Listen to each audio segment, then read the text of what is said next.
মাথাটা এরকম ঘুরছে কেন, শরীর ভারী ভারী লাগছে কেন? বাঁচাও।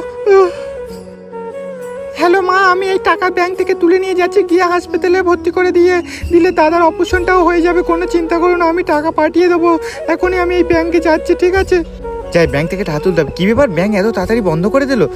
এই তো এখন তো বেলা ডোবেনি, এত তাড়াতাড়ি 4টে বেজে গেল। কি করবো এখন, টাকা না তুলে তো হবে না। যাই বাড়ি চলে যাই, চুকু ফালতু টাইমে চলে এলাম। বাড়িতে টাকা পাঠাতে হবে, না হবে না।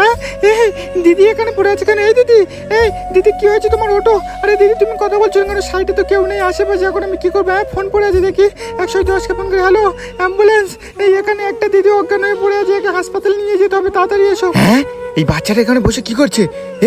এই তুই এই মেয়েটাকে কি করেছিস? ওট বলছি। এই দিদি ওটো। এই বাচ্চা, তুই একা কি করেছিস? সত্যি করে বল, একে কি মেরেছিস? কাকু তুমি আমাকে দোষ দিচ্ছ কেন? আমি কিছু করিনি। আমি কিছু করিনি। কাকু তুমি আমাকে মারবো না, কি করবো? তোদের মতো মেয়েরা আজকাল চুরি করার অভিনয়ে ঘুরে ঘুরে বড় বড় মেয়েদেরকে অজ্ঞান। আরে কাকু তুমি আমাকে মারবে নি, আমার উল্টো পাল্টা বলছে কেন?